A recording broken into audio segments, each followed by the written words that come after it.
COP15 fourth objective element, core objective element ആണ് COP15D. The organization shall take measures to create awareness regarding organ donation. ഇത് നമ്മുടെ organ replant ചെയ്യുന്ന service provide ചെയ്യുന്ന ഹോസ്പിറ്റലിൽ മാത്രമല്ല എല്ലാ ഹോസ്പിറ്റലിനും ബാധ്യതയുണ്ടെന്നാണ് NABH പറയുന്നത്. എല്ലാ സ്ഥാപനത്തിനും ഇത് ആപ്ലിക്കബിൾ ആണ്. നമ്മുടെ ഓർഗനൈസേഷനിൽ ഹോർഡിങ്സ് ആയിട്ടും അഡ്വർടൈസ്മെന്റ് കൊടുക്കുന്ന സംവിധാനങ്ങൾ എന്തൊക്കെയുണ്ടോ അതിലെല്ലാം തന്നെ ഓർഗൻ ട്രാൻസ്പ്ലാന്റേഷൻ്റെ അഡ്വാൻറ്റേജസിനെ കുറിച്ച് ഉള്ള ബോധവൽക്കരണത്തിനുള്ള സംവിധാനങ്ങൾ നമ്മുടെ ഹോസ്പിറ്റലിൽ ഉണ്ടായിരിക്കണം.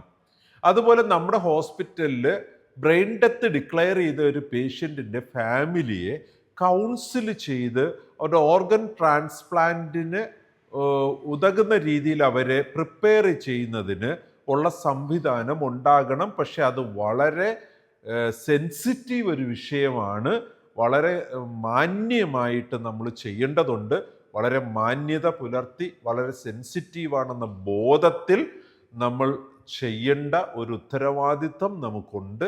സോ ആ ഒരു കൗൺസിലിങ്ങിനകത്ത് ഒരിക്കലും നമ്മുടെ താല്പര്യങ്ങൾ, ഓർഗനൈസേഷൻ്റെ താല്പര്യങ്ങളല്ല, സൊസൈറ്റിക്ക് അത് ആവശ്യമുണ്ടോ ഇല്ലയോ എന്നതാണ് അവിടെ നമ്മൾ ഇമ്പോർട്ടൻസ് കൊടുക്കേണ്ടത്. നമ്മുടെ സാമൂഹ്യ പ്രതിബദ്ധത നമുക്ക് അവിടെ കൊണ്ടുവരാനായിട്ട് ശ്രമിക്കാം. COP15D, the organization shall take measures to create awareness regarding organ donation.